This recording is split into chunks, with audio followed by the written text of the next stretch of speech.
Y dentro de poquitas horas que tengamos un buen mes, por esto un braj. Nosotros todavía estamos ligados un poquitito a Purim y justo casualmente estamos estudiando en el Rambam las leyes de Megilá.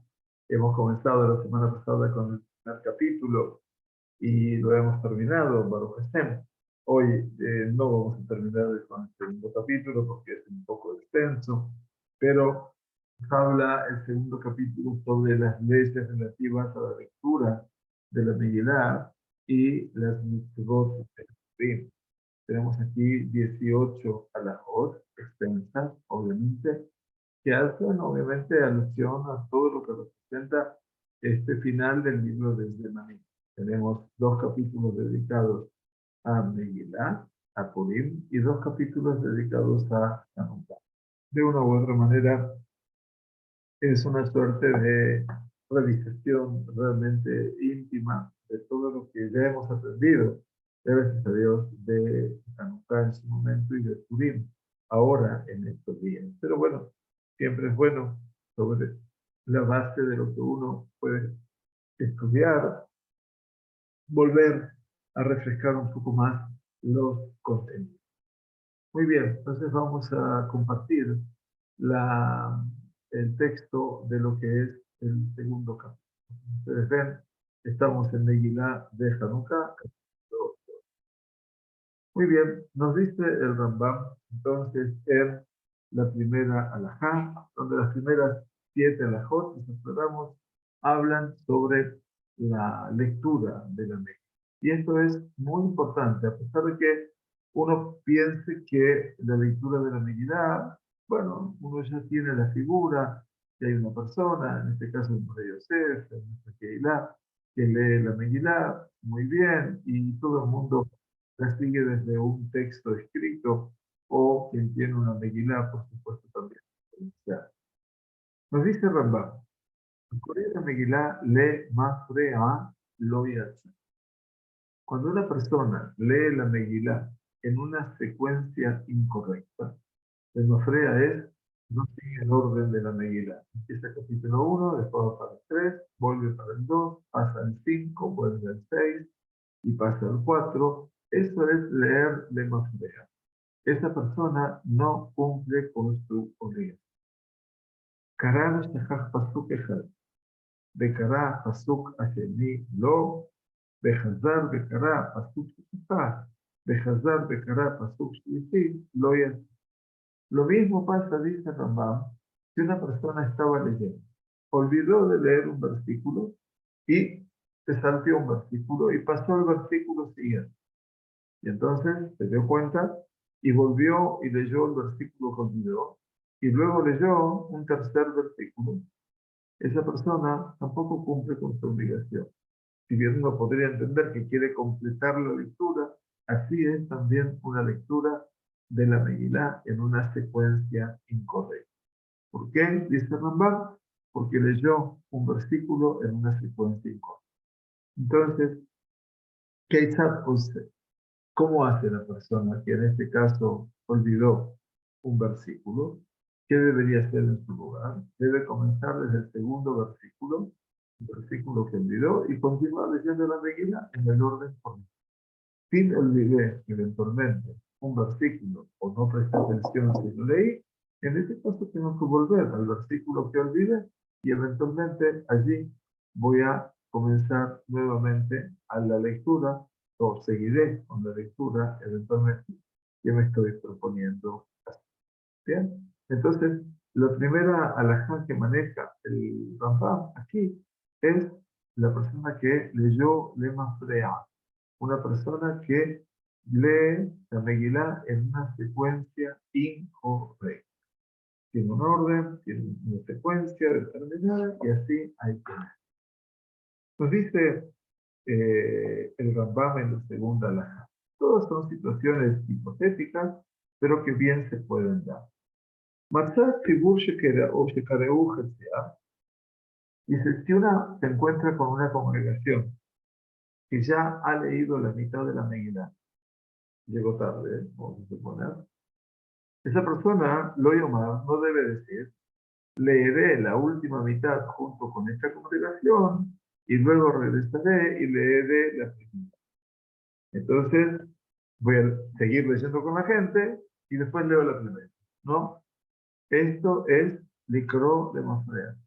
Esto es, obviamente, leer en una secuencia incorrecta. Y como estamos leyéndolo en forma desordenada, no se puede leer. Entonces nos dice, el acorem beazov a la. ¿Qué tiene que hacer? En cambio, uno debe ver la medida completa de principio a fin, siguiendo el orden de la medida. Kara beshaha me'at. Dice, cuando una persona lee una porción y hace una pausa, Behazar Bekará, y vuelve a leer, Afalpiche Shahá que de Ligmoret Kulá, dado que leyó en orden, cumple con su obligación, aunque toda la Megilá podría haber sido leída mientras estaba en pausa. O sea que, eventualmente, dado que lo leyó de acuerdo al orden, me detuve, cansado, o eventualmente necesito parar, detenerme, no puedo leer tan seguido, ok, pero hay que seguir ese orden, ¿verdad? Entonces, ¿por qué cumplió? Dice, leyó en orden. Entonces, no es que retrocede, como dice aquí, está mal traducido, Corem, Xilabe, Sofaretel, Carabe, Shameat. Si leyó e hizo una pausa, Behazar Bekará, y volvió a leer, a Falpiche Shahab, que de Ligmoret Kulá, a pesar de que se detuvo para poder terminar en toda la Megilá, Bekará a la Seder, y leyó en orden, entonces esa persona cumplió con su obligación. Bien, estamos viendo todos los casos de la lectura de la Megilá que no responde eventualmente a la secuencia normal. Hakoré esta Megilá al P. Ops. Una persona que lee la Megilá de memoria no cumple con su obligación. ¿Ok? No se la puede decir de memoria. Las cosas que están escritas hay que leerlas de la escritura. ¿Ok? Entonces no se puede leer. Lo voy a hacer de foto. A lo es que llamata Megilá que tuvo Bilshon Kodesh, Ubistab. Dice una persona, lo es, que es que habla un idioma diferente, no entiende el Lashon HaKodesh, no entiende el hebreo en el que está escrito la Megilá, y escucha leer la Megilá en hebreo, escrita en una escritura sagrada, o sea, estoy leyendo, estoy escuchando cómo el Rey Yosef, en este caso en esta sinagoga, está leyendo la Megilá desde una Megilá Sheva, que está hecha sobre un pergamino, como la Sagrada Torá, escrita con tinta, eventualmente. Entonces, yo no leo el idioma hebreo, pero la escucho, la Megilá en hebreo, escrita en escritura sagrada, en un texto sagrado, a Falpilla y no yo vea Maem Ombrim, a pesar de que no entiende lo que se lee, ya está, y el dejo votó. Cumplió con su obligación. Miren qué importante.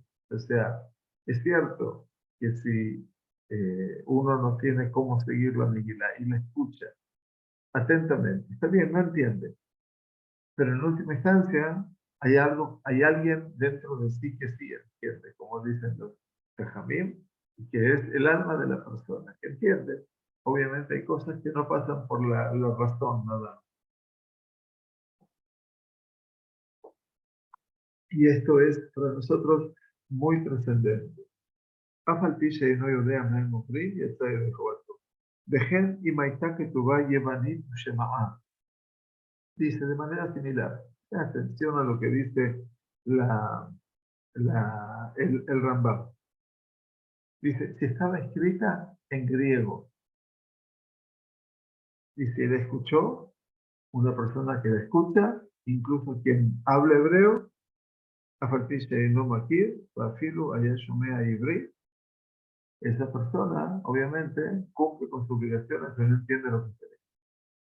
Entonces aquí podemos deducir, obviamente, que si la tenemos traducida al español, entonces también se puede leer en español y cumplimos con nuestra obligación. Está escrita en griego, obviamente. La persona que la escucha, incluso quien habla hebreo, entonces, está en una sinagoga que la leen en inglés y él no entiende inglés, también va a entender en su idioma, o sea, también la puede.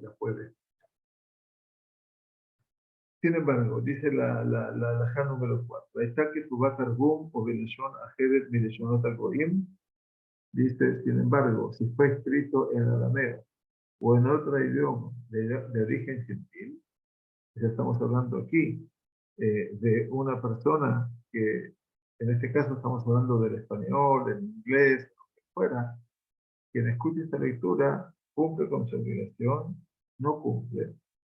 Eh, Aquí hay un error de traducción, porque Rambam dice, Aitá que tu targum o Belashon Ajedet y fue escrita en arameo, la Megilá, o en otro idioma de origen gentil, lo yatza yedejo bató. Quien escucha esta lectura no cumple con su obligación, dice en la lectura, Ela hamakiro talashon bit. Solo cuando entiende este idioma solamente, o traducción. Y solo cuando la Megilá está escrita en. ¿Ok? Entonces, en este caso, está escrita en español y yo entiendo el español, puedo cumplir con mi obligación. Pero si está escrita en arameo y yo no entiendo nada, entonces obviamente no puedo llegar a percibir lo que representa el lenguaje de la Megilá. Ahora, si la Megilá fue escrita en hebreo, como es el texto, Ukera'a aramit la aramí, y la leyó en arameo para una persona que entiende esa lengua, lo yalza, no cumplió con su obligación, porque Sheninzaz de Corea al P, porque está leyendo de memoria, está en hebreo y se lee en arameo. Se lee en arameo, pero él no entiende lo que está diciendo y por lo tanto no cumplió con su obligación, porque estaría como leyéndola de memoria, ¿no? Al P.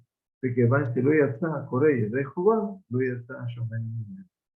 Y entonces dice, y como el lector no puede cumplir con su obligación del idioma, la persona que lo oye leer por él tampoco puede salir de su obligación.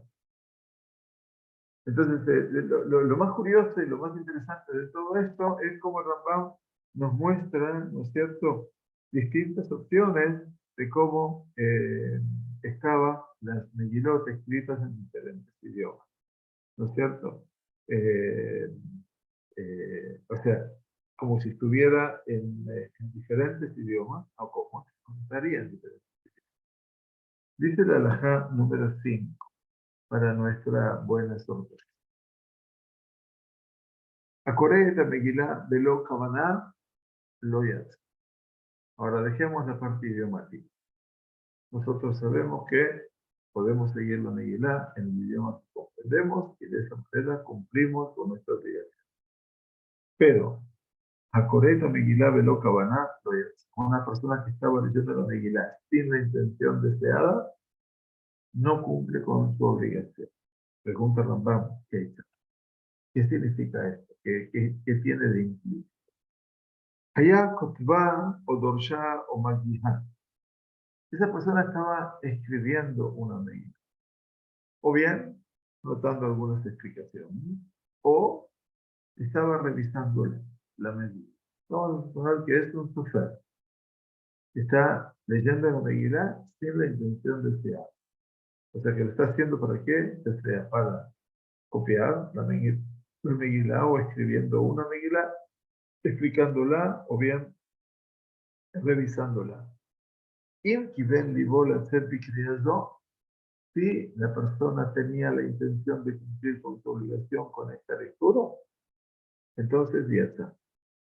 Su obligación está cumplida. Benglok y Bendibó, pero si no puso su corazón con toda la intención, lo ya está, no cumplió con su obligación.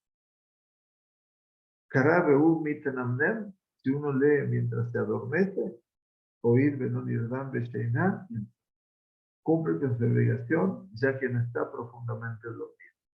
O sea, Hay que tener cuidado con todas estas definiciones porque son, como yo les digo, son definiciones muy finas. ¿Cuál es el límite del adormecerme? A veces uno se adormece profundamente y prácticamente no retiene nada de lo que escuchó. Entonces, de una u otra manera, es, es importante que nosotros sepamos todo lo que es eventualmente el hecho que tengamos una, eh, una claridad de comprensión eventualmente frente a la lectura. Entonces, el Rambam dice que si uno lee mientras se adormece, y el adormecer es que no está despierto, pero tampoco ha entrado en un soportar. Quiere decir que está profundamente dormido. Está realmente como adormecido y está escuchando algo, dice esta persona, que cumplió con su obligación. Pero acá el Rambam se va a ver en la necesidad de explicarnos la anteúltima alajá de las leyes de la lectura. Dice, Bamé de Barim Amurim. ¿Cuándo se aplica la declaración de que una persona puede cumplir con su obligación de leer cuando escribe una Megilá? Christopher, por ejemplo, le pueden preguntar al Morey Yosef, escribió por José muchas Megilot, y entonces dice, a veces él está poniendo intención cuando escribe. Entonces la pregunta es, ¿cuándo se aplica la declaración de que una persona puede cumplir con su obligación de leer cuando escribe una Megilá? Dice, כשנתכוון לצאת בקריאה שקורא בספר שמעתיק ממנו בשעה שהוא כותב. Cuando tiene la intención de cumplir con su obligación de leerla, leyendo del rollo que está copiando. Siempre el sofá tiene un rollo guía de donde copia la medida, no la puede hacer. Un día tiene que leerla, obviamente, y para ser muy exacta también toda la distribución de las letras, etcétera, dentro del rollo del pergamino. Ahora, dice Rambam, Aval, y un Nitlaben la sed Bikriat Zoshakoter, dice, sin embargo, si tiene la intención de cumplir con su obligación leyendo el rollo que está escribiendo en ese momento, el que está escribiendo, no el que está escrito y que es el tutor, que me sirve de modelo para copiar. Si yo quiero salir de mi obligación de lectura con el que estoy escribiendo, está lógico que diga, lo ya está, no cumple con su obligación. ¿Por qué? Si no, yo sé, deja voto, es la Bikriatán, Sefer Secular, que va o Govich porque uno no puede cumplir con su obligación, sino solo leyendo de un rollo que estaba completamente escrito en el momento de la lectura. ¿Se dan cuenta? De que estoy escribiendo es parcial y por lo tanto no cumplo con él con la obligación. Pero son todas eventualidades que parecen interesantes a primera vista, todas las opciones que se pueden. Muy bien, con respecto a las leyes de la lectura de la Megilá, llegamos a la última alajá, que es la séptima, si no me equivoco, y dice la séptima alajá lo siguiente. Un momentito. הקורא את המגילה בטעה בקריאתה וקרא קריאה משובשת יצא. Una persona que se equivoca al leer la Megilá leyó de una manera inexacta. Cambió una letra, cambió una palabra, eventualmente, si bien la corregimos, nosotros, así todo, dice Rambam, si lo lee, de Tzuram Meshubeshet, se equivocó, ya está, cumplió. ¿Por qué cumplió? Porque no estamos obligados a leer de manera precisa. Muy interesante. O sea, no pasa esto con la Torá, por supuesto. Cuando leemos la Torá, ninguna duda que tenemos que ser muy cuidadosos y muy metidos. La Megilá se puede ser más comprensiva. Kara, Omed o Yosher, ya está. Una persona cumple con su obligación, ya sea que la lea de pie, la Megilá, o sentada. Obviamente, hoy, el Baal Coré, aquella persona que lee la Megilá, tiene que estar de pie. Así lo dice la Halajá. Finalmente, el Rambam, por supuesto, Marán Yosef Caro, lo ha puesto, lo ha determinado así.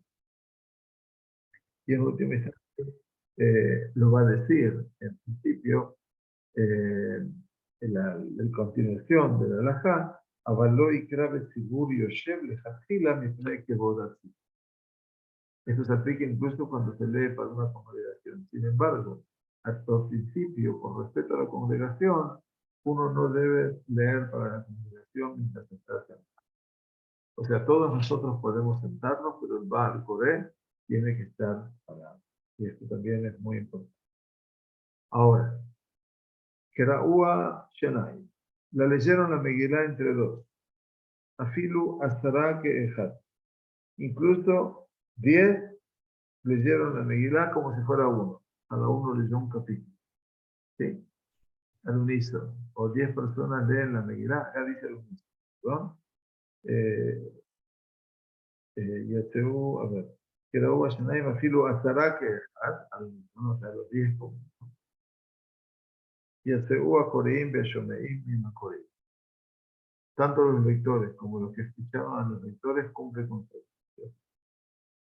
Becoreo Gadol y Macatón, de Afilu Betzil. Un adulto y un niño pueden leer la Megilá juntos, incluso para la comunidad. Bien, entonces, a diferencia de la lectura de la Torah, por supuesto, si la llevan dos juntos no sirve, inclusive 10 como uno tampoco sirve en la Torah. Y entonces, si la leen un mayor y un menor en conjunto, también cumplieron la obligación. ¿Bien? Bueno, estos son aspectos novedosos que nos dice Rambam, pero por supuesto no los tenemos hoy en vista porque no se daba esa circunstancia. Pero a veces puede darse que con los nietos mayores, por ejemplo, hijos mayores que nos acompañan, pueden estar leyendo a la par. Y en última instancia no estaría prohibido. Basta que, por supuesto, según el Rambam, no altere la escucha de la misma. Muy bien, estamos en la halajá número 8. A partir de ahora tenemos 4 halajot que hablan sobre la kashrut de la Megilá. ¿Cuándo es una Megilá? Nos dice, en Corín de Suburbio Megilá, que a que no debemos leer la Megilá para una congregación de un rollo que contiene las otras sagradas escrituras. Está hablando de un Tanaj. No se puede leer la Megilá de un Tanaj, es decir, cuando se la lee es el público. Yo puedo leer la del Tanaj porque la leo para mí, pero quien tiene que decir las verajot de la Megilá tiene que leerla sobre un gelá, sobre un pergamino de Dios, que está escrito con tinta negra. ¿De acuerdo? Esa es la Megilá habitual. Por lo tanto, no se puede leer la Megilá para una congregación. También ustedes, la lectura pública de un rollo que contiene las sagradas escrituras. O sea, tiene todo el resto del Tanaj en el texto. Veim Kará, lo hace. Y si uno lee para la congregación de tal rollo, nadie cumple con su obligación. Ustedes están preguntándose por qué habla de rollo, ¿verdad? Bueno, primero y principal, porque en la época de Rambam no teníamos Tanaj, Biblia, la imprenta llegará a más de 400 años. Pero en última instancia, la escritura de los libros que teníamos en la antigüedad eran todos Megilot. Por eso, cuando uno va a Jerusalén, a la Museo Sefer, al Museo del Libro, que es una experiencia, me parece, brillante, que se la recomiendo a todos, van a ver cómo allí en el Museo del Libro están los famosos pergaminos, los rollos del Mar Muerto. Y entonces, en última instancia, resulta fantástico ver cómo todo se escribía en Megilot. Todo era Megilot. La Sagrada Torá era una gran Megilá. Y los distintos profetas y todos eran Megilot, obviamente más chicas en cuanto a la extensión.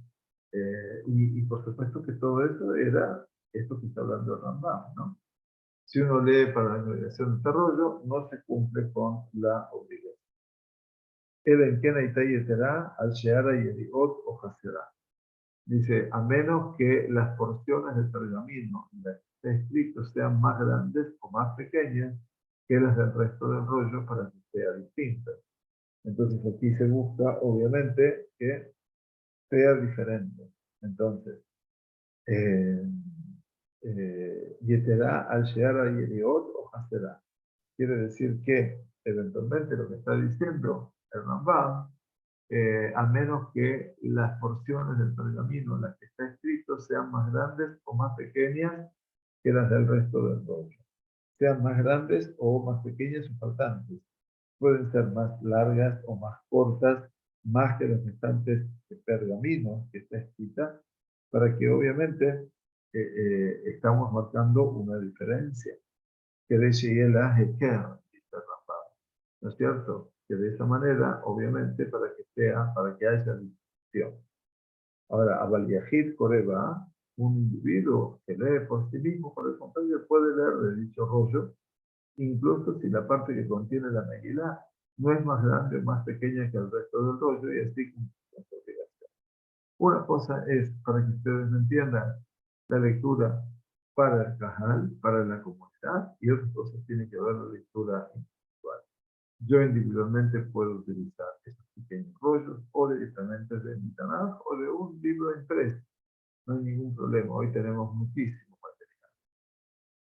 En Kotubim et Megilá, él abedió a la Gvil o a la clase este factor. La Megilá se debe escribir, no puede escribirse solo con tinta negra sobre un Gvil o sobre un clav, como un rollo de la Torah. Así se le llama. Gvil, Gimel, Vav, Yud, Lamed o Klav, Uf, Lamed, Te. Ahora bien, nos dice, Veim que estaba Bemei Hafza Bekal Cantor, que será. Dice, si fue escrita con jugo de agalla o vitriolo, es aceptable. ¿Qué significa Bemei Hafza? Significa eh, eh, aguas donde se ponían pedazos de madera de árboles y a partir de esa madera se lo apisonaba de manera tal que salía la tinta. El calcantor es una suerte de tajmot, es una mezcla del bronce que mantiene la tinta, la calidad de la tinta de manera que no se borre.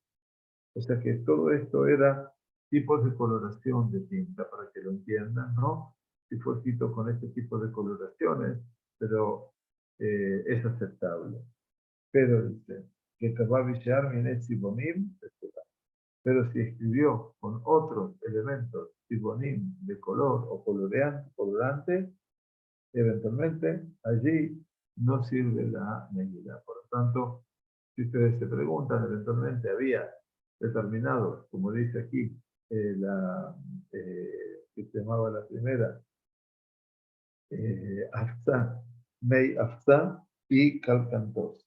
Entonces el Mei Afsa tenía que ver con aguas que tenían del árbol del alón, que se pisaba y salía una tinta especial, y se llamaba Mei Afsa. Acá lo llaman eventualmente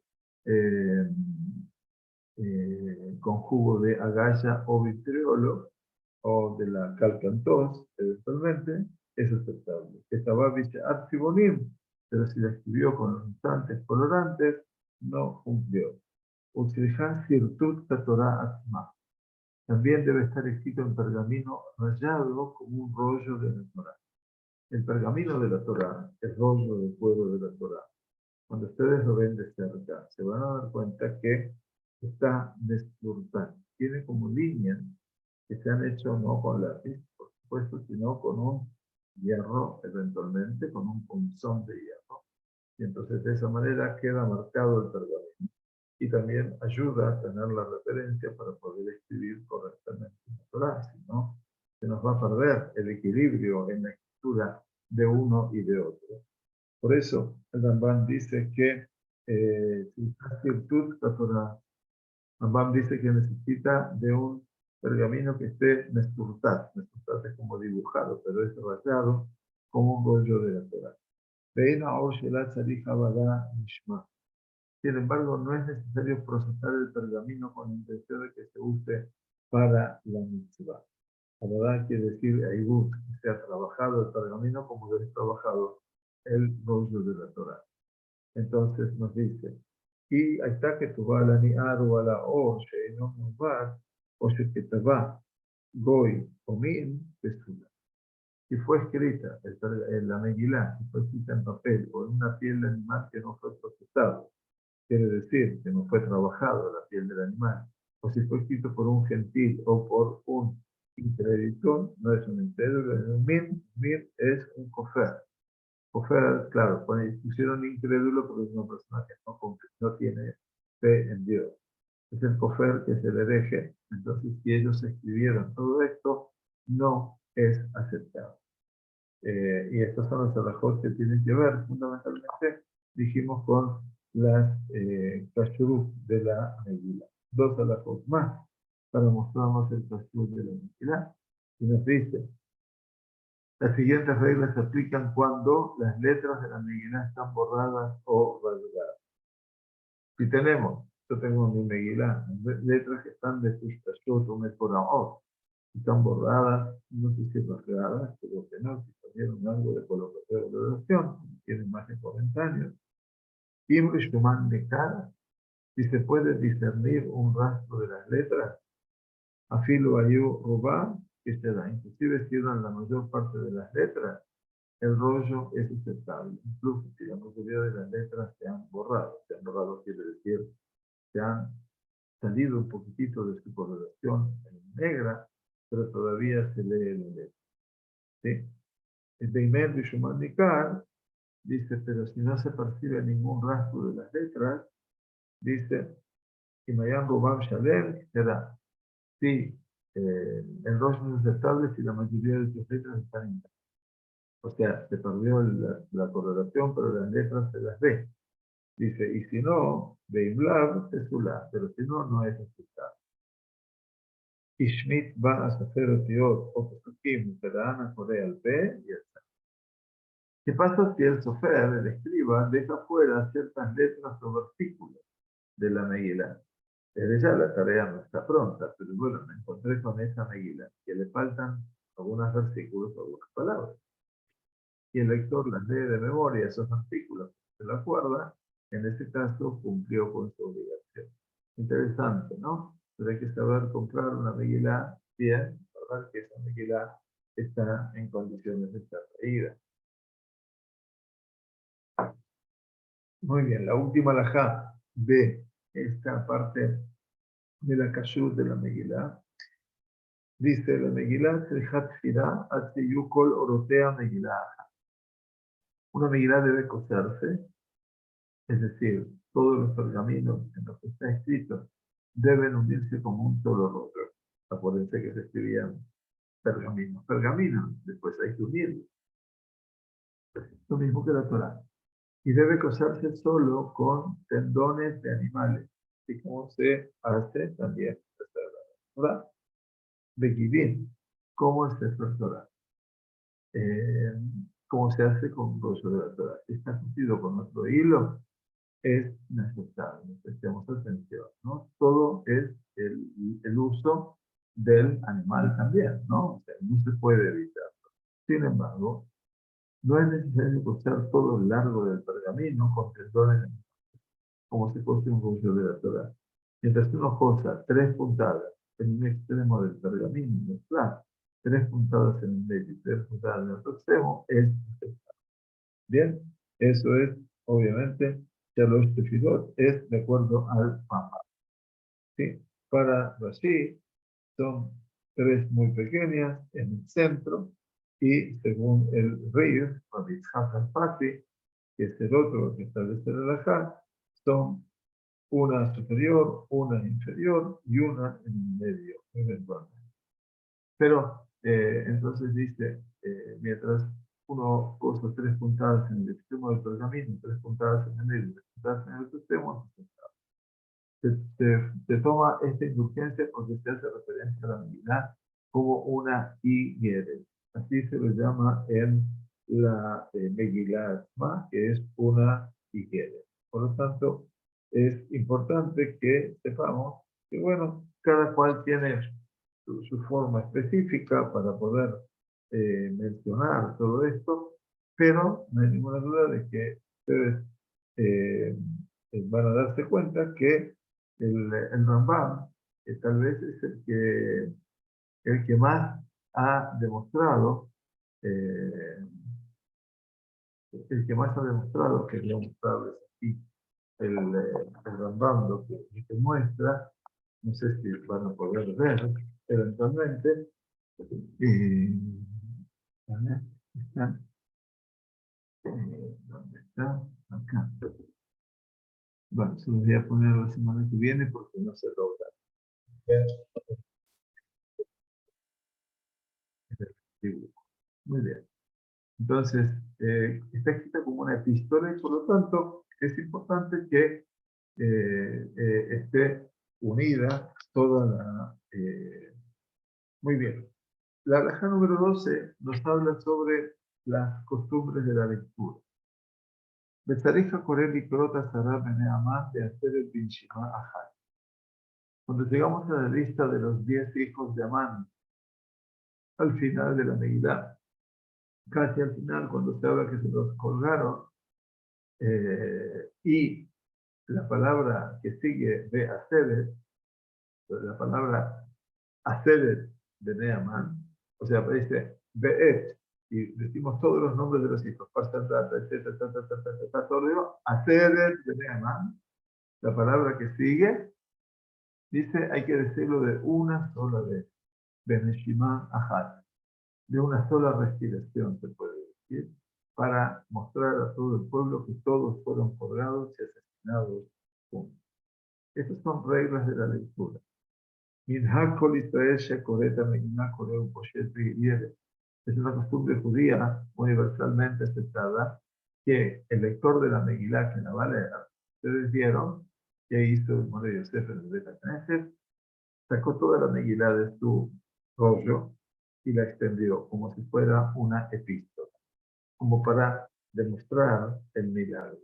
Cuando concluye, regresa y enrolla todo el texto y después de esto recita la bendición final, tal cual como nosotros lo solemos ver en nuestras tefillas.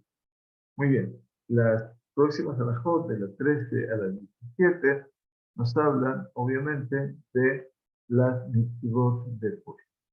Nos dice, Shnei Yamim Haelu, Shehem Arba'a Ashar, en estos 2 días, sabemos que el 14 celebramos todas las ciudades que no están amuralladas desde la época de Yoshua bin Nun en el de la tierra, y el día 15 de Adar son las ciudades amuralladas desde la época de Yoshua bin Nun. Hay 2 tiempos diferentes del milagro. Todo el mundo recuerda que el decreto nefasto de Amán a Rasha en su sorteo fue que el 13 de Adar habría de ser el día del genocidio masivo, se puede llamar así, de todo el pueblo judío en el imperio persa. Lo que lograron Mordejai y Esther no fue anular ese decreto, sino implementar y decretar otro decreto, que en este caso representaba que los judíos podían la Amot al-Nafshat, podían defenderse y podían atacar a sus. Antes de esto no había forma de poder lograr ese objetivo. Por lo tanto, eventualmente, los judíos, el 13 de Adar, tanto en la periferia, en los 127 comarcas, como en Shushan, la capital, tuvieron la posibilidad de defenderse. Y entonces se defendieron y echaron manos sobre sus enemigos.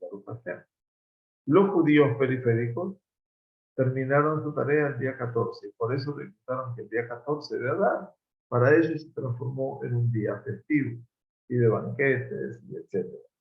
Los judíos capitalinos que vivían en Shushan, no fue tan fácil liberarse de sus enemigos. Siempre en las capitales el antisemitismo es más arduo, eventualmente, si se puede decir así. Y por lo tanto los judíos capitalinos se defendieron el día 14, pero tuvieron que seguir matando enemigos el día 15. Y por eso la gente de Shushan Abidah, que es una ciudad también amurallada, no sabemos si de la época de Yoshua bin Nun, pero para darle trascendencia a la conquista de la tierra de Israel por Yoshua, decimos las ciudades amuralladas desde la época de Yoshua Binu, y en este caso la única es Jerusalén, aquí en el Israel. Los judíos de Shushan se mantuvieron en batalla el 14, pero también el 15, por lo tanto el 15 celebraron. Entonces, en estos días, dice el Rambam, que Barbasa, Bejamishazar, Asturim, Bestefed, Betamanit, Bejol Adam, Bejol Makom. Queda prohibido en ellos hacer elegía, no elogiar, y también ayunar. Quiere decir que si habría muerto alguna persona muy trascendente de la comunidad, el día 14 y 15 de Adar se lo puede enterrar, pero no se hacían discursos fúnebres. Eso se llama Sefed o Esped, y por supuesto ayuno para toda persona, obviamente, y en todo lugar. Tanto esta prohibición se aplica a todas las personas en todos los lugares, a los habitantes de las ciudades amuralladas que celebran solo el 15º, y a los habitantes de las ciudades simulacras que celebran solo el 14º. En un año que no es bisiesto, como ustedes saben, lo que se llama año embolismal. Año embolismal. Significa un año que tiene 13 meses. ¿No? Entonces, está prohibido hacer elegías, perdón, y ayunar en estas dos fechas, tanto en el primer Adar como en el segundo Adar. O sea, cuando tenemos un año embolismal, que tenemos 2 meses de Adar, sabemos que el Adar primero es aquel que se agrega al calendario. Y cuando llega al 14 de Adar, se llama Purim Katán. Es un Purim en miniatura. Y el día 15 es Shoshan Purim Katán. No celebramos absolutamente nada. Pero tampoco en ese día, si muere alguien y hay que hacer un discurso fúnebre, no se lo dice. A pesar de que no es la fiesta, pero como es Purim Katán, tenemos algo que reverbera, un eco de lo que representa Purim. Por lo tanto, en este caso, tanto el primer Adar como el segundo Adar no se hacen ese tipo de ceremonia. Cuando los habitantes de las aldeas leen la Megilá antes, el lunes o jueves antes de Purim, se les permite hacer elegías, discursos de duelo y ayuno el día en que leen la Megilá, y se les prohíbe elogiar, hacer elegías, hacer discursos fúnebres y ayunar en estas dos fechas, aunque no leen la Megilá sobre ello. Quiere decir, afalpice en codificación. A pesar de que ellos obviamente leen, cuando dijimos, son los habitantes de las aldeas, leen la Megilá antes, el lunes o jueves antes de Purim. ¿Por qué el lunes o jueves antes de Purim? Porque los lunes y jueves se consideraban días en los cuales las personas de las aldeas que trabajaban a campo afuera, no trabajaban en la ciudad, no eran seres urbanos, necesitaban obviamente trabajar. Entonces, 2 veces a la semana iban a la sinagoga a rezar sus rezos. Entonces, si Purim caía un martes o miércoles, pasaba directamente al día. Se adelantaba. Sí, sí, se podía adelantar. Eso es lo que dice la Mishnah, que la Megilá se lee el 11, el 12, el 13, 14 y 15 de Adar, porque en última instancia se adelantaban a esa figura. Y entonces, aquí es donde llegamos a la primera de las alajot, con el que vamos a retomar seguramente el próximo Sheur, donde estudiaremos hasta el final y comenzaremos, favor de Dios, con las leyes de verdadero placer, Shavua Tov, Jodesh Tov, Torah, que tengamos un mes de lo mejor, lleno de logros, lleno de sueños, que se cumplan en cada momento y en cada uno de nosotros. Muchas gracias a todos por participar con nosotros, que tengamos buenas noches, gracias, y que tengamos mucha verajá y ansiedad. Gracias por acompañarnos. Muchas gracias.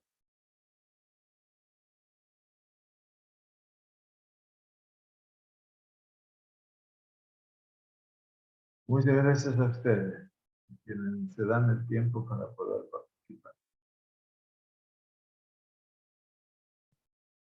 Gracias, don Mario. Muchas gracias.